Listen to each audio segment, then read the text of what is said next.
Hello student, welcome to दक्षिणा ई classroom. हम लोग डिस्कस कर रहे थे केमिस्ट्री इन एवरीडे लाइफ और लास्ट लेक्चर में हम लोगों ने थोड़े इंपॉर्टेंस को समझा था कि किस तरीके से केमिकल इंपॉर्टेंट है हमारे डे टू डे लाइफ में। और हम लोगों ने बात किया था मेडिसिनल केमिस्ट्री में कि किस तरीके से एंजाइम या रिसेप्टर ड्रग टारगेट की तरह काम कर सकते हैं। साथ साथ हम लोगों ने एंटी एसिड के बारे में डिस्कस किया था कि किस तरीके से एंटी एसिड का फंक्शनिंग होगा। जैसे इनिशियली अराउंड 1970 के आसपास में ये लोग यूज करते थे सोडियम बाइकार्बोनेट, बट ये जो सोडियम बाइकार्बोनेट था हाइपर एसिडिटी का परमानेंट सोल्यूशन नहीं था।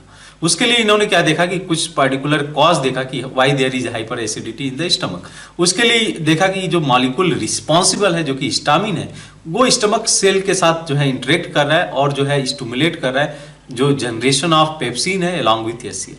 अब जो है किसी तरीके से अगर इस हिस्टामिन मॉलिक्यूल को ब्लॉक कर दिया जाता है तो अब ये सा केस है कि हम लोग जो हाइपर एसिडिटी वाला प्रॉब्लम है उसका एक परमानेंट सोल्यूशन हो सकता है। तो इन्होंने देखा कि दो बेसिक जो है वेल नोन जो कंपाउंड इन्होंने सर्च किया जो कि सिमेटिडीन और रेनिटिडीन है, उसको डेवलप किया जो कि यूज किया जा सकता है फॉर द हाइपर एसिडिटी के लिए। तो ये केसेस था हम लोग जो है मेंशन किए थे लास्ट लेक्चर में। ध्यान रहे कि आपको स्ट्रक्चर से रिलेटेड फ्रीक्वेंटली क्वेश्चन पूछे जा रहे हैं आजकल।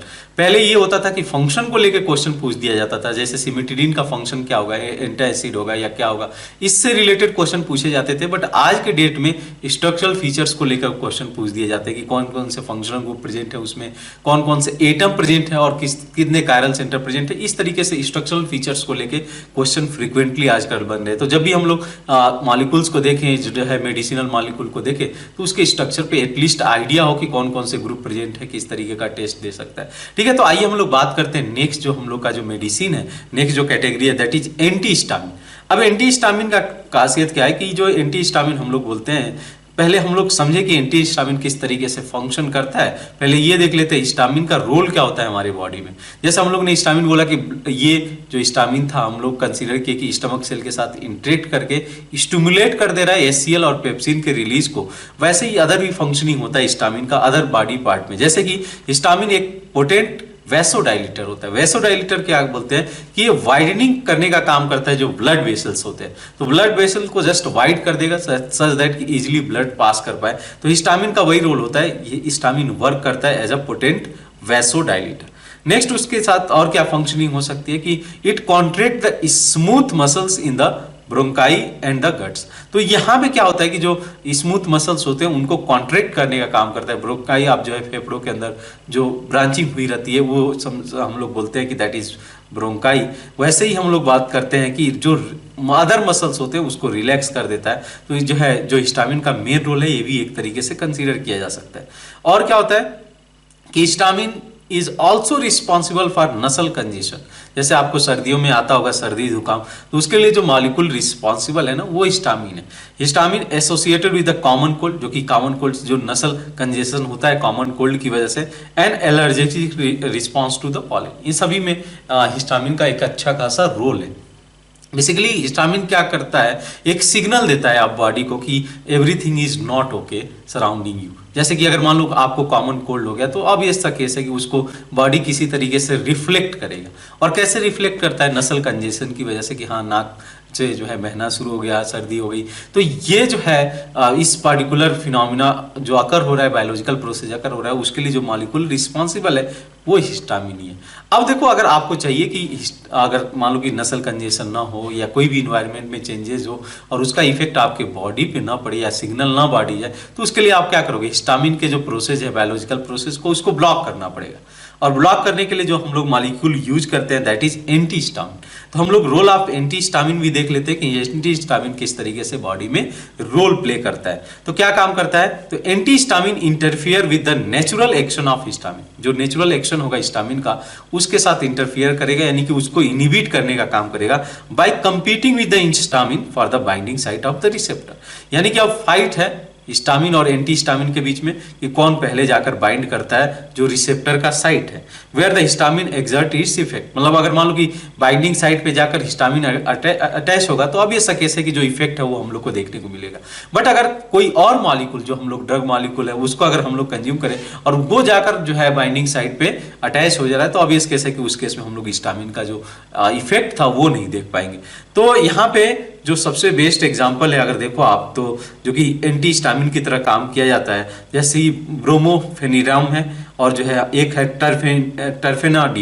टर्फेनाडीन जिसको सेल्डेन के नाम से बेचा जाता है, और दूसरा है डीमेटैप, मतलब जो हम लोग का ब्रोमोफेनिरामिन का जो नेम है वो डीमेटैप है। तो यहाँ पे देख लो स्ट्रक्चर से रिलेटेड फ्रीक्वेंटली क्वेश्चन पूछा जा सकता है। जैसे यहाँ पे देखोगे कि एक जो हम लोग का ब्रोमोफेनिरामिन है, इसके अंदर जो पिरिडीन प्रेजेंट है और एक जो है ब्रोमो ग्रुप प्रेजेंट है एक तरीके से हमारा।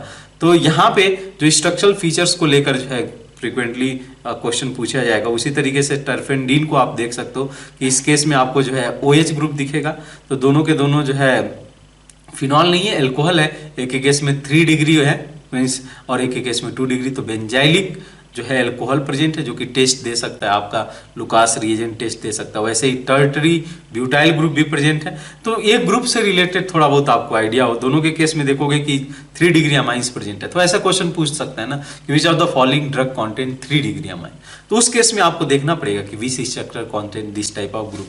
नाइट्रोजन प्रेजेंट रहेगा, किस में नाइट्रोजन प्रेजेंट हो सकता है, किस में सल्फर प्रेजेंट हो सकता है। तो ऐसे क्वेश्चन फ्रिक्वेंटली आपको पूछे जा सकते हैं स्ट्रक्चरल फीचर्स को लेके।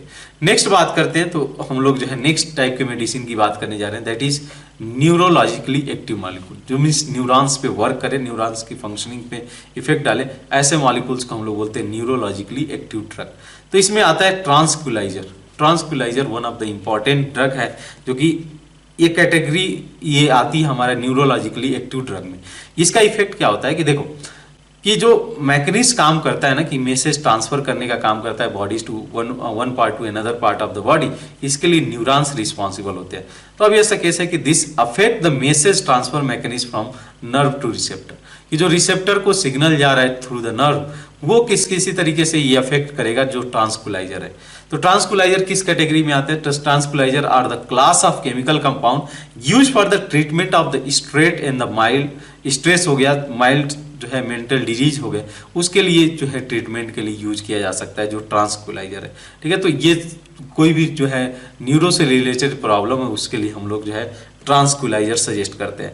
नेक्स्ट आता है कि इसका फंक्शनिंग कैसे होता है, तो this relief anxiety stress and the irritation जो होता है या excitement by inducing a sense of well being. तो ये क्या करता है कि ये रिलीव करता है जो हमारे अंदर एंग्जाइटी होती है या स्ट्रेस हो गया या इरिटेशन हो रहा है और द एक्साइटमेंट हो गया, इसको थोड़ा सा जो है रिड्यूस करने का काम करता है जो मेडिसिन है।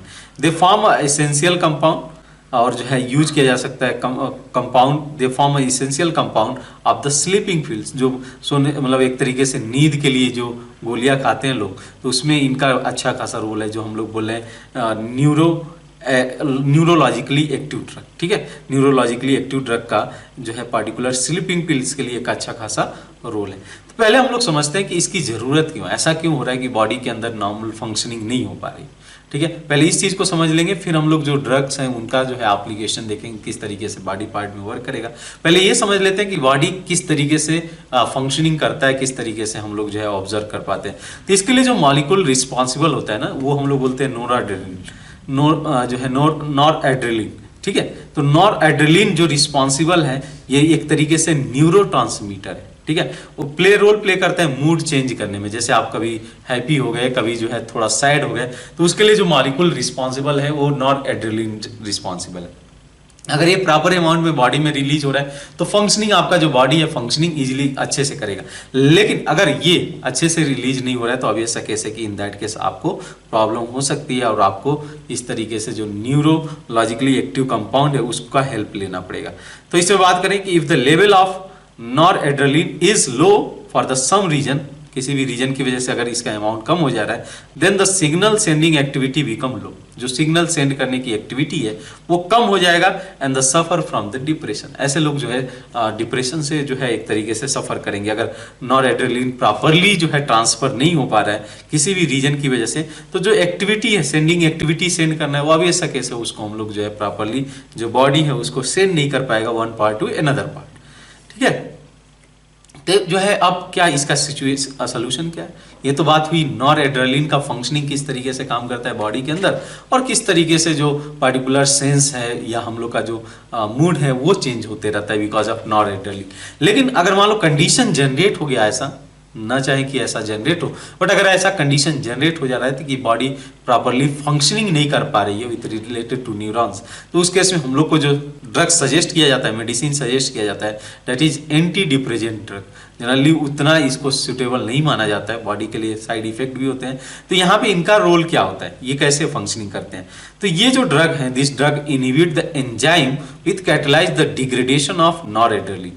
तो उस एंजाइम को इनहिबिट कर देंगे जो कि कैटलाइज करने का काम करता है जो है डिग्रेडेशन ऑफ नॉरएड्रेनलिन। बिकॉज हम लोग को चाहिए नॉरएड्रेनलिन ज्यादा से ज्यादा अमाउंट में, बट किसी एंजाइम से इंटरेक्ट करके अगर नॉरएड्रेनलिन डिग्रेडेड हो रहा है तो अब ऐसा कैसे कि उसका जो अमाउंट है कम हो जाएगा, और उस केस में हम लोग को जो है एंटी डिप्रेजेंट मॉलिक्यूल्स यानी कि जो है एंटी डिप्रेजेंट ड्रग देना पड़ता है, जो कि काम क्या करेगा, ये इनहिबिट कर देगा एंजाइम के फंक्शनिंग को। और जैसे एंजाइम के फंक्शनिंग को अगर इनहिबिट करता है तो अब ऐसा कैसे कि इजीली वहां पे मॉलिक्यूल्स जो नॉरएड्रेनलिन मॉलिक्यूल्स है इजीली जनरेट किया जा सकता है। ठीक है, तो यहाँ पे जो हम लोग का molecules well famous anti depressant molecule है, मतलब डिप्रेशन से बताने वाले मॉलिक्यूल्स हैं, जो सबसे फेमस है दैट इज आइप्रोनाजाइड। आइप्रोनाजाइड का अगर मॉलिक्यूल आप देखो तो इन दैट केस आपको एक हाइड्रोजन जैसे ग्रुप मिलेगा। इधर एक तरीके से आपका पेरिडीन ग्रुप प्रेजेंट है, और पेरिडीन के साथ जो है आप देखोगे कार्बन ऑक्सीजन का डबल बॉन्ड है, उसी तरीके से हाइड्रोजन ग्रुप प्रेजेंट है। ध्यान रहे इस तरीके से स्ट्रक्चर पे आप थोड़ा सा फोकस रहना। क्या नेम हो गया इसका, आइप्रोनाजिड। आइप्रोनाजिड जो है as a anti depressant drug की तरह यूज किया जा सकता है। उसी तरीके से फेनिलिजिन, फेनिलिजिन का जो है देखो आप स्ट्रक्चर क्लियरली देख सकते हो कि फिनाइल ग्रुप प्रेजेंट है, और फिनाइल के साथ साथ यहाँ पे हाइड्रोजन ग्रुप प्रेजेंट है, इसीलिए शायद इसका नेम फेनिलिजिन भी पड़ा हुआ है। ये भी as a anti depressant drug की तरह काम कर सकता है। इनका जो फंक्शनिंग होगा बहुत ही स्ट्रांग होगा, बहुत एक्सटेंड तक ये इफेक्ट डालते हैं बॉडी पे, और साथ साथ इनका साइड इफेक्ट भी होगा। ठीक है, उसके अलावा अगर मैं बात करूँ यहाँ पे अगर आप स्ट्रक्चर देखो, उसके अलावा जो माइल्ड इफेक्ट डालने वाले जो रिलीव करते हैं इस टेंशन को, दिमाग में जो टेंशन रहता है उनको रिलीव करने के लिए जो मॉलिक्यूल्स यूज किए जा सकते हैं या मेडिसिन यूज किए जा सकते हैं, वो जो है थोड़े से माइल्ड जो है रिलीविंग होते हैं। जैसे इसमें हम लोग बोलते हैं क्लोराडाइजी प्रोक्साइड जो है, उसी तरीके से आप देख सकते हो इक्वानील स्ट्रक्चर हो गया, और भी दो एक स्ट्रक्चर हम मेंशन किया गया, उतने वेल फेमस नहीं है लाइक जो है ऊपर जो हम लोग मेंशन किए हैं फेनिलिजिन, इक्वानील मेंशन किया जाता है। इक्वानील बहुत ही इंपॉर्टेंट है, इस तरीके से काम करता है। उसी तरीके से और भी जो है एंटी डिप्रेजेंट ड्रग की तरह यूज किया जा सकता है। जैसे बार्बिट्यूरिक एसिड का जो डेरिवेटिव्स होते हैं, जिसमें हम लोग का जो है एक तरीके से अच्छा खासा फंक्शनिंग होता है एज एंटी डिप्रेजेंट की तरह। अब यहाँ पे समझना आप इस बात को कि बार्बिट्यूरिक एसिड बहुत ही स्ट्रॉन्ग एसिड की तरह काम करेगा। स्ट्रक्चर फीचर देखो आप, तो जो एक्टिव हाइड्रोजन प्रेजेंट है, तो इसकी जो एसिडिटी होती है ना अराउंड जो नॉर्मल कार्बोक्सिलिक एसिड होती है उसी के आसपास में होती है, तो ये भी एसिड की तरह वर्क करेगा। अब इसी को अगर हम लोग जो है थोड़ा सा मॉडिफाइड करते जाएं, तो मॉडिफाइड करके जो हम लोग का एंटी डिप्रेजेंट यानी कि एंटी डिप्रेजेंट ड्रग हम लोग प्रिपेयर कर सकते हैं। जैसे कि ड्रग में आ सकता है एमिटल आ सकता है या नेमीब्यूटल आ सकता है, उसी तरीके से कंपाउंड हम लोग देख सकते हैं डिफरेंट आ सकते हैं। ठीक है, तो यहाँ पे आप देख सकते हो कि जो है थोड़ा सा मॉडिफिकेशन किया गया, इसमें थोड़ा सा मॉडिफिकेशन किया गया और जो है करस्पॉन्डिंग स्ट्रक्चर को जनरेट किया गया। जैसे कि आप ऊपर में स्ट्रक्चर को देख सकते हो, वेरानोल है गया, उसी तरीके से सेरोटोनिन है। ठीक है, तो इन सब का रोल क्या होगा, स्ट्रक्चर आप थोड़ा सा जो है थोड़ा फोकस रख के ना नेम धीरे धीरे याद हो जाएंगे। तो यहाँ पे इनका जो है एक तरीके से फंक्शनिंग होगा एज ए एंटी डिप्रेजेंट। ठीक है, तो हम लोग जो है 3 तरीके के ड्रग डिस्कस कर लिए, एंटी एसिड, और उसके अलावा हम लोगों ने एंटी हिस्टामिन, और हम लोग यहाँ पे न्यूरो जो हम लोग का लॉजिकली एक्टिव कंपाउंड है उसके बारे में डिस्कस करें। तो ट्रांसक्युलाइजर हम लोग ऑलरेडी डिस्कस कर लिए, उसी का सेकेंड पार्ट है दैट इज एनाल्जेसिक। एनाल्जेसिक का वर्क क्या होता है कि जो पेन होता है उसको रिलीव करने का काम करता है। तो एनाल्जेसिक रिड्यूस और abolish pain without causing impairment of the consciousness, mental coordinator और पैरालिसिस और सम अदर जो है disturbance of the nervous system. ये क्या करता है, पेन को रिलीव करता है without affecting the consciousness of the body. Means जिस तरीके से बॉडी कॉन्शियस स्टेट में वैसे ही रहेगा, बट यहाँ पे क्या होगा कि पेन को थोड़ा सा रिलीव करेगा, उसके अलावा अदर जो फंक्शनिंग होगी वो नहीं होगी। तो 2 तरीके का इस कैटेगरी हम लोग बोलते हैं एनाल्जेसिक में, जैसे कि एक होता है नॉन नार्कोटिक, नॉन एडिटिव होता है, और एक होता है नार्कोटिक जो कि स्लाइटली एडिटिव होता है, जो कि स्लाइटली एडिटिव होता है। अब इन दोनों का रोल ऑलमोस्ट सेम है कि पेन को रिलीव करने का काम करेंगे, बट ऑब्वियस है कैसे कि एक को बोला गया कि एडिटिव इन द नेचर है, एक नॉन एडिटिव है। तो एक एडिटिव मतलब अगर यूज करने जाओगे तो आप एडिटिव हो सकते हो, ठीक है। तो अब बात करें इसमें नॉन नार्कोटिक एनाल्जेसिक में, पहले डिस्कस कर लेते हैं, फिर हम लोग जो है नार्कोटिक वाले की बात करेंगे। तो इसमें सबसे वेल फेमस एग्जाम्पल जो है जब भी आपको सर दर्द होता है या पेन होता है, तो हेडेक होता है, तो आप इन दैट केस जो सबसे सिंपल सा मॉलिक्यूल आप लेते हो दैट इज पैरासीटामोल। उसके अलावा एस्पिरिन का यूज किया जा सकता है। ये मोस्ट फेमिलियर पेन रिलीवर है, एक तरीके से एनाल्जेसिक कंपाउंड है। अब क्या करता है इसमें कि एस्पिरिन का जो फंक्शनिंग है थोड़ा सा डिस्कस कर लेते हैं। तो aspirin inhibit the synthesis of chemical known as the prostaglandins. जो प्रोस्टाग्लैंडिस है इस पार्टिकुलर केमिकल को वो रिलीज नहीं होने देता है। अब प्रोस्टाग्लैंडिस का रोल क्या होता है कि वो स्टिमुलेट करने का काम करता है इन्फ्लेमेशन इन द टिश्यू, ये थोड़ा सा वो स्टिमुलेट करता है। अब कॉजेज पेन, अगर मान लो केस क्या होगा कि स्टिमुलेट करेगा इन्फ्लेमेशन इन द टिश्यूज, तो अगर ऑब्वियस केस है कि उस केस में आपको पेन जो है देखने को मिलेगा। तो एस्पिरिन का रोल यही होता है कि ये जो प्रोस्टाग्लैंडिस मॉलिक्यूल है उसको इनहिबिट करने का काम करता है, और जैसे इनहिबिट होगा ऑब्वियस केस है कि हम लोग जो पेन है उससे रिलीफ हम लोग को मिल जाएगा, ठीक है। तो these drugs can be used for the reducing fever also। अगर देखो आप जब फीवर होता है तब भी हम लोग को पैरासीटामॉल ही दिया जाता है, और जब पेन होता है किसी भी तरीके का तब भी पैरासीटामॉल ही दिया जाता है। तो जो भी रोल है ना इसका, जो हम लोग बोल रहे हैं कि एनाल्जेसिक ड्रग है, वो एंटीपिरेटिक ड्रग की तरह भी काम कर सकते हैं, यानी कि अगर फीवर है तो फीवर के केस में भी यूज किया जा सकता है।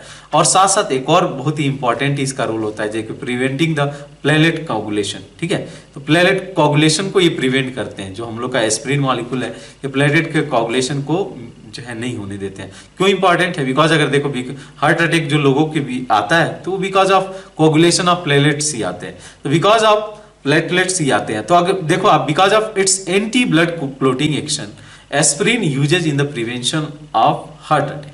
तो अगर हार्ट अटैक का प्रिवेंशन करना है तो इन दैट केस आपको जो पार्टिकुलर मॉलिक्यूल है एस्पिरिन उसका यूज करना पड़ेगा, बिकॉज ये इसका इफेक्ट होता है एंटी ब्लड क्लोटिंग इफेक्ट, उसको क्लोटिंग नहीं देने देता है।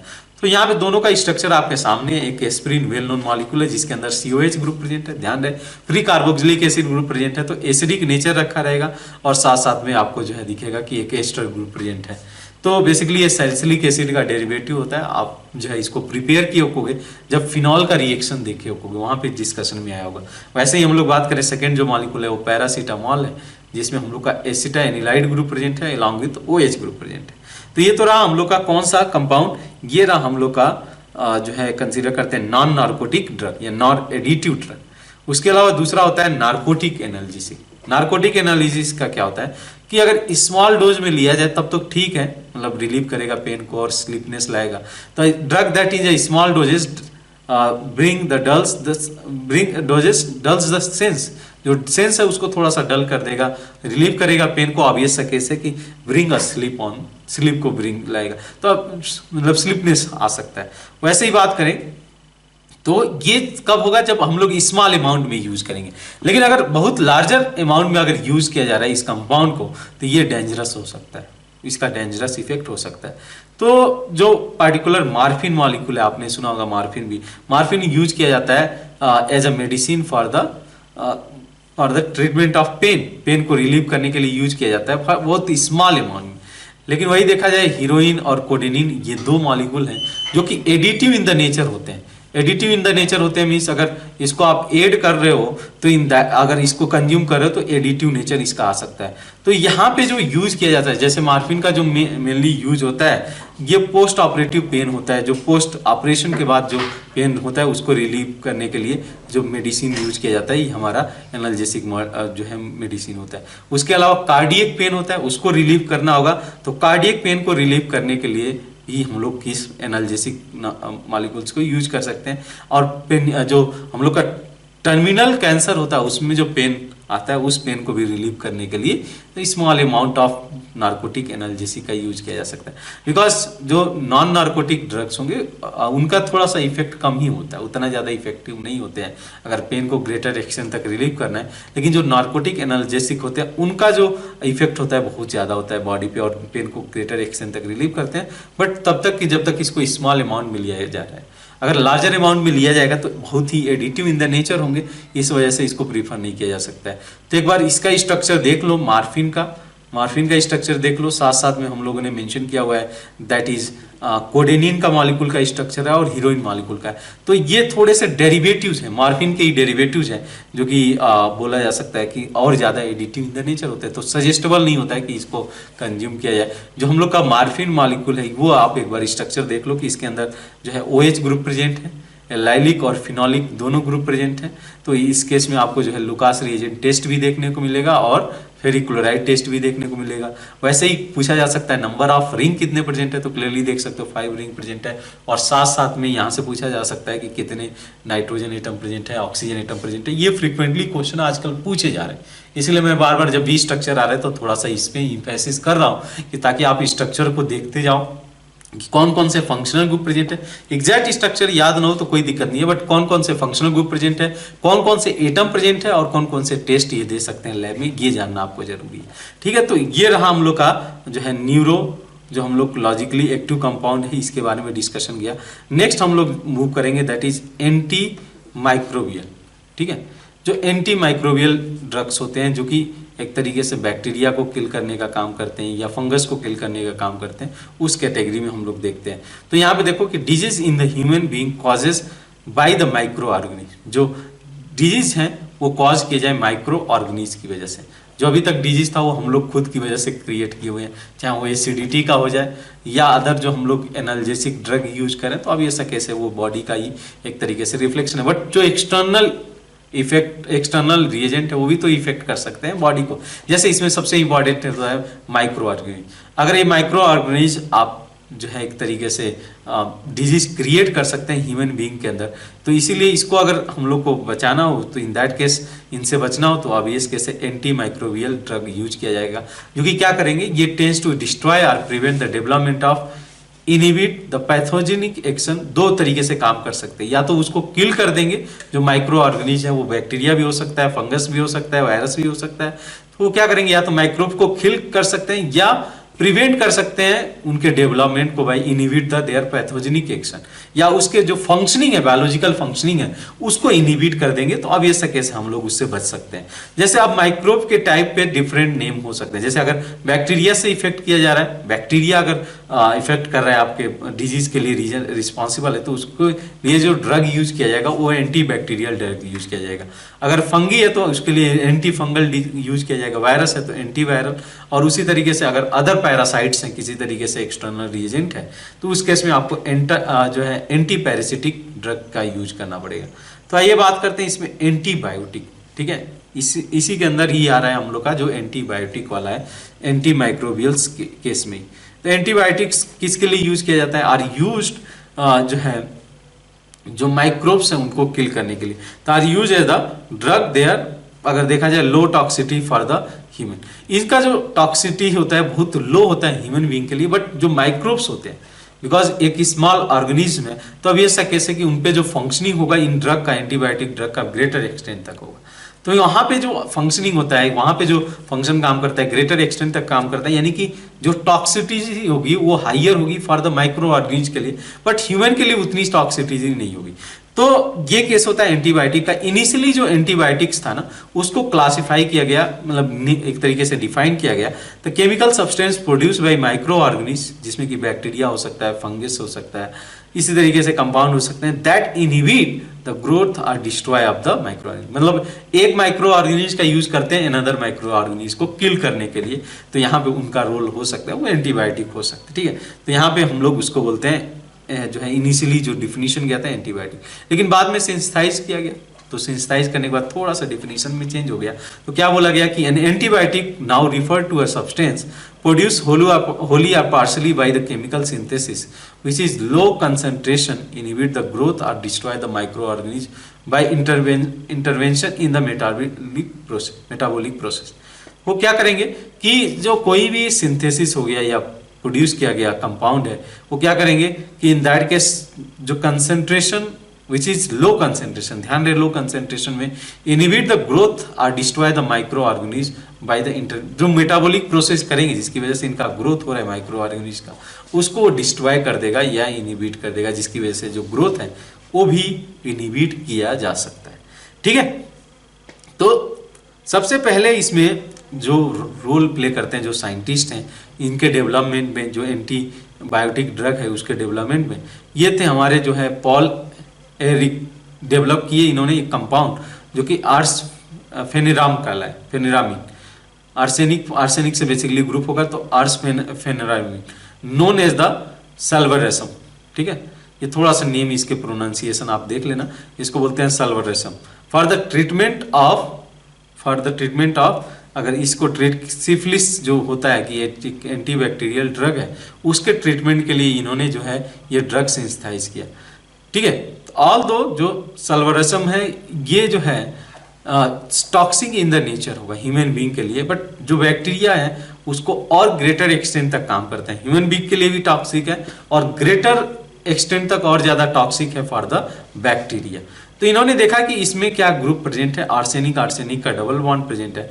तो इनके दिमाग में आया जो कि अजोडाई होते हैं, सिमिलर तरीके का बॉन्ड लिए रहते हैं नाइट्रोजन नाइट्रोजन, क्या अजोडाई को अगर हम लोग ऑब्जर्व करें because they have the same structural feature, तो क्या उनका फंक्शनल फीचर सेम रहेगा। तो उन्होंने रिजल्ट देखा कि उनका जो रिजल्ट था ग्रेटर एक्सटेंट तक काम कर गया, कि जो हम लोग का ये कंपाउंड है सल्वरेसम, ये जो कंपाउंड है उसी से मिलता जुलता स्ट्रक्चर फीचर रखने वाला जो अजो कंपाउंड है उसमें मॉडिफिकेशन करने के बाद जो है इन्होंने एंटीबैक्टीरियल यानी कि एंटीबायोटिक ड्रग को प्रिपेयर किया। जैसे इसमें सबसे इंपॉर्टेंट आता है ये प्रोटॉन्सिल। ये इसका फंक्शनिंग क्या होता है कि ये प्रोटॉन्सिल का स्ट्रक्चर आप देख सकते हो कि दो NH2 ग्रुप अटैच्ड है जो कि बेंजीन के साथ अटैच्ड है, डायजो ग्रुप प्रेजेंट है, तो ये there is a similarities between और above molecule of the antibacterial, और यहाँ पे जो नीचे है उसके साथ ये मेंशन है। अब देखो इनका रोल ऐसे होता है कि ये क्या करते हैं बेसिकली, जो अगर बॉडी में गए तो इस पर्टिकुलर फॉर्म में फंक्शनिंग नहीं करते हैं, ये कन्वर्ट हो जाते हैं जिसको हम लोग बोलते हैं सल्फा एनिलामाइड, जो है सल्फा एनिलामाइड में अगर कन्वर्ट हो जाते हैं तो ये फंक्शनिंग करेंगे। तो जो एक्टिव कंपाउंड है वो है हमारा सल्फा एनिलामाइड। तो यहाँ पे देख सकते हो उसका भी स्ट्रक्चर ए भी एज अ ड्रग की तरह यूज किया जा सकता है। तो कोई भी अगर देखोगे इस तरीके का कंपाउंड होगा वो पहले कन्वर्ट हो जाएगा सल्फा एनिलामाइड में और तब जाके ये फंक्शनिंग करना शुरू करेगा as a anti bacterial. Next है पेनिसिलिन का केस होता है। पेनिसिलिन जो है एक वेल नोन एंटीबैक्टीरियल मेडिसिन है। अब देखो इसका मेन जो एंटीबैक्टीरियल के बारे में रिसर्च होना शुरू हुआ वो पेनिसिलिन को लेकर ही हुआ। तो यहाँ पे जो है ये real revolution to antibacterial started with penicillin, उसी से स्टार्ट हुआ। तो दो तरीके से क्लासिफिकेशन होता है किसी भी इस तरीके के एंटीबैक्टीरियल ड्रग का, या तो वो साइडल होंगे, साइडल मीन्स किल कर दे माइक्रो ऑर्गेनिज्म को, या स्टैटिक इनहिबिटर होंगे। तो स्टैटिक मीन्स इनहिबिटर ही बोला जाता है, यानी कि जो प्रोसेस हो रहा है उनके अंदर जो भी प्रोसेस अकर हो रहा है उस प्रोसेस को स्टॉप कर देंगे, यानी कि उनके ग्रोथ को स्टॉप कर देंगे। तो जैसे आप देखो जो है बैक्टीरियासाइडल मीन्स जो बैक्टीरिया को किल करने का काम करे, और एक है बैक्टीरियोस्टैटिक जो कि उनके प्रोसेस को इनहिबिट करने का काम करे। तो जैसे अगर मैं बैक्टीरियासाइडल का एग्जाम्पल लूँ तो पेनिसिलिन हो गया, अमीनोग्लाइकोसाइड हो गया, ऑफ्लोक्सिन हो गया, ये सभी स्ट्रक्चर्स हैं जो कि किसमें कंसीडर किए जाएंगे बैक्टीरियासाइडल में। उसी तरीके से बैक्टीरियोस्टैटिक्स में जो कि इनहिबिट करने का काम कर रहे हैं वो हमारा हो गया एरिथ्रोमाइसिन, टेट्रासाइक्लिन और जो है क्लोरमपेनिकॉल। क्लोरमपेनिकॉल एक इंपॉर्टेंट बैक्टीरियोस्टैटिक ड्रग है। तो समझ में आ रहा है दोनों में डिफरेंस तो क्लियर हो रहा है कि बैक्टीरियल साइडल कब बोला जाएगा, बैक्टीरियोस्टैटिक कब बोला जाएगा। जब अगर ड्रग जो भी यूज किया जा रहा है अगर किल करने का काम कर दे तो बैक्टीरियोसाइडल, अगर किल करने का काम ना करके उसके ग्रोथ को अगर इनहिबिट करने का काम कर रहा है तो हो जाएगा बैक्टीरियोस्टैटिक। ठीक है, तो यहाँ पे आप एक बार स्ट्रक्चर देख लो कि पेनिसिलिन का स्ट्रक्चर किस तरीके से, ठीक है, आप क्लियरली देख सकते हो। यहाँ पे रिसेंटली अभी क्वेश्चन पूछा है कि how many chiral center are present. अगर आपको कायरल सेंटर पता चल गया तो एक बार कमेंट बॉक्स में मुझे बता देना कि how many chiral center are present. इसमें आप देखो तो आर ग्रुप वेरी कर सकता है, आर जो हम लोग साइड में अटैच कराए हैं alkyl group, that can be very. अब वेरी करेगा तो इसका अलग अलग जो है डिफरेंट, अब ये सब कैसे पेंसिलिन जनरेट किया जा सकता है, और होता भी ऐसा ही है कि डिफरेंट जो है स्ट्रक्चर जनरेट होता है इस केस में। ठीक है, तो ये तो रहा हम लोग का पेनिसिलिन। वैसे ही आप क्लोरम पेनिकॉल देख सकते हो, उसका स्ट्रक्चर देख सकते हो कि उसमें OH ग्रुप प्रेजेंट है, NO2 ग्रुप प्रेजेंट है और किस तरीके से CO ग्रुप प्रेजेंट है, मतलब अमाइड ग्रुप प्रेजेंट है। ठीक है, क्लियर है ये बात, समझ में आ रही, दोनों स्ट्रक्चर क्लोरम पेनिकॉल का भी और पेंसिलिन मॉलिक्यूल का भी। ठीक है, नेक्स्ट होता है classification based on spectrum of जो हम लोग का एंटी बैक्टीरियल ड्रग है, कि किस तरीके से इसको क्लासिफाई किया जा सकता है बेस्ड ऑन स्पेक्ट्रम, मतलब कितना यूजेज है, एप्लीकेशन कितना है, उसके बेसिस पे हम लोग इसको क्लासिफाई करते हैं। तो जैसे एक बोला जाता है ब्रॉड स्पेक्ट्रम एंटीबायोटिक। ठीक है, ब्रॉड स्पेक्ट्रम एंटीबायोटिक क्या होते हैं, तो ये इनहिबिट कर देंगे wide range of gram positive as well as the gram negative जो बैक्टीरिया है, दोनों को इनहिबिट करने का काम करेंगे। मींस इनका जो रोल है ग्रेटर एक्सटेंट तक है। जैसे इसमें एग्जांपल आता है एम्पिसिलिन, एमॉक्सिलिन और जो है chloramphenicol. Chloramphenicol one of the best example है किसका, ब्रॉड स्पेक्ट्रम एंटीबायोटिक का। कई बार एक क्वेश्चन पूछा जा चुका है बोर्ड में भी और जेईई मेंस में कि which is the broad spectrum antibiotic among this. तो ध्यान रहे क्लोरम पेनिकॉल और उसके साथ साथ एमिसिलिन बोल रहे हैं और एमॉक्सिलिन बोल रहे हैं, ये सभी के सभी जो है ब्रॉड स्पेक्ट्रम एंटीबायोटिक में कंसीडर किए जाएंगे। सिमिलरली नैरो स्पेक्ट्रम एंटीबायोटिक की बात करें तो ये इफेक्टिव होता है कुछ पर्टिकुलर रेंज जिसमें या तो ग्राम पॉजिटिव हो सकता है या ग्राम निगेटिव के लिए ये एक्टिव हो सकता है, इफेक्टिव हो सकता है, बट दोनों के लिए नहीं होगा।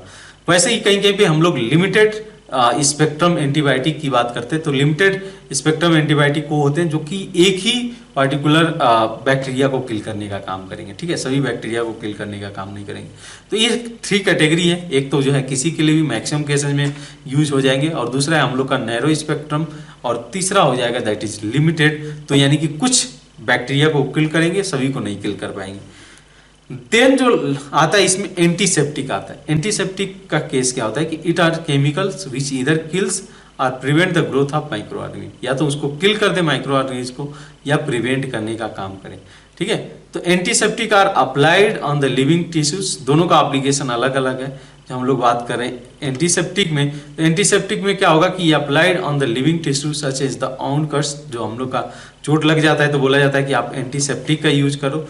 वैसे ही जो है स्किन पे अगर कुछ तरीके का अल्सर हो गया या किसी तरीके से ये फंक्शनिंग हो रहा है तो अब ऐसा कैसे कुछ हम लोग जो है एंटीसेप्टिक ड्रग का यूज करेंगे। तो यहाँ पे सबसे बेस्ट एग्जांपल है वो है हमारा फ्यूरासिन और सोफ्रामाइसिन। सोफ्रामाइसिन आपने सुना होगा कि सोफ्रामाइसिन जब कट उठ जाता था बचपन में तो अब ऐसा कैसे कि सोफ्रामाइसिन का यूज किया जा सकता है।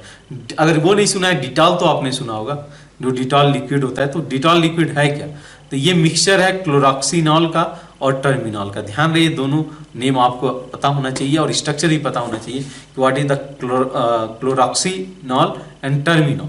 क्लोरॉक्सिनॉल और टर्मिनॉल देख सकते हो आप स्ट्रक्चर। तो इसमें जो है जाइनिलॉल ग्रुप प्रेजेंट है, उसके अलावा ये हमारा हो गया टर्मिनॉल। तो टर्मिनॉल और जो है हम लोग का एक हो गया क्लोरोक्सिनॉल, ये दोनों चीजें प्रेजेंट हो। उसी तरीके से बायोथेनॉल होता है। बायोथेनॉल क्या है, बायोथेनॉल यूज किया जाता है सॉप के अंदर यूज किया जा सकता है सच दैट कि उसको एंटीसेप्टिक प्रॉपर्टी दिया जा सके। तो बायोथेनॉल जो है देख सकते हो एक सल्फर इसके अंदर प्रेजेंट है, सल्फर लिंकेज प्रेजेंट है 2 फिनाइल के बीच में, तो ऐड किया जाता है सॉप के अंदर ताकि ये एंटीसेप्टिक प्रॉपर्टी जो है रहे। जैसे कि हम लोग देखना, आप एक बार जो सॉप वगैरह यूज करते हो तो उसमें मेंशन किया गया होगा, अगर उसमें ये चीज ऐड किया गया होगा बायोथेनॉल का। ठीक है, तो ये हमारा एंटीसेप्टिक की बात करें। नेक्स्ट होता है डिसइंफेक्टेंट। ठीक है, ये थोड़ा सा हायर वर्जन है किसका, एंटीसेप्टिक का। एंटीसेप्टिक लिविंग टिश्यूज पे अप्लाई किया जा सकता है। जो डिसइंफेक्टेंट है वो अप्लाई किया जाता है फ्लोर वगैरह पे, आपको क्लीनिंग करना रहता है रूम वगैरह का, तो वहां पे डिसइंफेक्टेंट का यूज किया जाता है। तो क्या होता है, it applied on inanimate object such as floor हो गया, ड्रेनेज सिस्टम हो गया, इन सब पे अप्लाई किया जाएगा। लिविंग थिंग्स पे नहीं अप्लाई किया जा सकता है। नेक्स्ट उसी तरीके से मेंशन किया जाए कि same substance can be use for antiseptic as well as the, अगर लो कंसेंट्रेशन में लिया गया। ठीक है, तो अगर ये जो डिसइंफेक्टेंट है अगर इसका लो कंसेंट्रेशन यूज किया जाए तो वो एंटीसेप्टिक का भी काम कर लेगा, एंटीसेप्टिक की तरह भी वर्क करेगा। जैसे बेस्ट एग्जांपल है 0.2% फिनॉल सोल्यूशन है, एंटीसेप्टिक की तरह काम करता है। 1% फिनॉल अगर प्रेजेंट है तो डिसइंफेक्टेंट की तरह काम करता है। तो क्या करो, अगर आप डाइल्यूट कर देते हो जो कंपाउंड जो फिनॉल का सोल्यूशन है, अगर उसको डाइल्यूट कर दोगे तो उसकी जो प्रॉपर्टी होगा वो डिसइंफेक्टेंट से कन्वर्ट होकर एंटीसेप्टिक में चला जाएगा। तो एंटीसेप्टिक प्रॉपर्टी और दोनों में डिफरेंस ये है कि एंटीसेप्टिक हम लोग लिविंग टिश्यूज के लिए यूज करते हैं, तो अब ये ऐसा कैसे कि उसका कंसंट्रेशन बहुत कम होना चाहिए, और दूसरा डिसइंफेक्टेंट जो कि फ्लोर पे यूज किया जा रहा है, उस ऑब्जेक्ट पे यूज किया जा रहा है, तो अब ये ऐसा कैसे कि वहां पे कंसंट्रेशन ज्यादा होना ही चाहिए। ठीक है, उसी तरीके से हम लोग बात करें क्लोरीन है, क्लोरीन अगर 0.2 से 0.4 ppm सोल्यूशन में प्रेजेंट है तो भी यूज किया जा सकता है। SO2 का यूज किया जा सकता है अगर SO2 का यूज करना चाहें फॉर द डिसइंफेक्टेंट। क्लियर है बात? तो ये सभी डिसइंफेक्टेंट की तरह काम करने का काम करते हैं। वैसे हम लोग बोलते हैं लास्ट एंटी फर्टिलिटी ड्रग, ये लास्ट टाइप का जो है हम लोग का मेडिसिन है। तो एंटी फर्टिलिटी ड्रग का यूज क्या होता है आपको पता है कि फर्टिलिटी को कम करना, यानी कि use for birth control, birth control को जो है एक तरीके से बर्थ कंट्रोल करने के लिए यहाँ पे एंटी फर्टिलिटी ड्रग यूज किया जाता है। तो birth control pills certain mixture of oestrogen and progesterone, ये दोनों जो है हार्मोन्स हैं, तो इसी का थोड़ा सा डेरिवेटिव्स को कंसीडर करके ये एंटी फर्टिलिटी ड्रग बनाया जाता है। ठीक है, तो अगर अब इस कैसे पॉपुलेशन कंट्रोल में ही हेल्प करता है एंटी फर्टिलिटी जो ड्रग है। आप एक बार स्ट्रक्चर देख लो, ठीक है, स्ट्रक्चर आप प्रोगेस्टेरॉन का भी देख लो और साथ साथ एस्ट्रोजन का भी देख लो कि किस तरीके से ये इफेक्ट दिख रहा है। ठीक है, तो नॉट यहाँ पे क्या होता है, नॉर एरिथ्रोड्रोन जो कि एक प्रोगेस्टेरॉन का डेरिवेटिव है, तो वो एक जब फंक्शनिंग कर सकता है as anti fertility drug. Means थोड़ा सा मॉडिफिकेशन किया गया है, जो हम लोग का एग्जैक्टली मॉलिक्यूल था दैट इज प्रोगेस्टेरॉन, उसमें इन्होंने कन्वर्ट करके इसको बना लिया नॉन एनिथ्रिड्रोन। ठीक है, समझ में आता है ये बात। नेक्स्ट है आपका इथेनाइल एस्ट्राडाइल। तो इथेनाइल एस्ट्राडाइल का जो पार्टिकुलर डेरिवेटिव डिराइव किया गया, ये एस्ट्रोजन हार्मोन से डिराइव किया गया। तो यहाँ पे जो है इसको अनदर नेम जाता है दैट इज नोवेस्ट्रॉल, नोवेस्ट्रॉल के नेम से भी पढ़ा जाता है। इथेनाइल जो है हम लोग का एस्ट्राडाइल हो गया। तो ये केसेस है एंटी फर्टिलिटी ड्रग का। ठीक है, तो ओवरऑल हम लोग का ये ड्रग कंप्लीट हो जाता है। आपको एनसीईआरटी पे फोकस रख के ये चीज़ों को समझना है। ठीक है, जो भी पॉइंट इसमें इंपॉर्टेंट है उसको लिखते जाओ, मेंशन करते जाओ। सभी चीज़ें लिखने की जरूरत नहीं है, बट समझना जरूरी है आपके लिए। और यहाँ पे स्ट्रक्चर को आपको डे टू डे लाइफ में प्रैक्टिस करना है। तभी हो सकता है कि जब स्ट्रक्चर पूछा जाएगा, एक क्वेश्चन हम लोग बोल रहे हैं गारंटी के साथ लास्ट कुछ ईयर से आ रहे हैं, और खासकर इनके स्ट्रक्चर फीचर्स को लेकर, तो स्ट्रक्चर को आप प्रैक्टिस करते जाओ। जो भी यहाँ पे मेडिसिन मेंशन किया गया उसको 1 और 2 प्रैक्टिस दे दो तो मोर देन सफिशिएंट होगा इस चैप्टर से मार्क्स लाना। ठीक है, तो अब देखते हैं नेक्स्ट लेक्चर में हम लोग डिस्कशन को रखेंगे जो फूड एडिटिव होते हैं, जिसमें प्रिजर्वेटिव हो गया, कलर हो गया, ये सभी डिस्कशन में जाएगा। और साथ साथ हम लोग डिस्कस करेंगे क्लींजिंग एजेंट का, और वहीं पे हम लोग का ये चैप्टर फिनिश हो जाएगा। ये रहा डिफरेंट जो है थेरेपेटिक जो ड्रग हैं उनके बेस्ड ऑन देयर एक्शन के बेसिस पे कि किस तरीके से काम करेंगे, उसके बेसिस पे क्लासिफिकेशन किया। तो मिलते हैं फिर नेक्स्ट लेक्चर में, तब तक के लिए थैंक यू।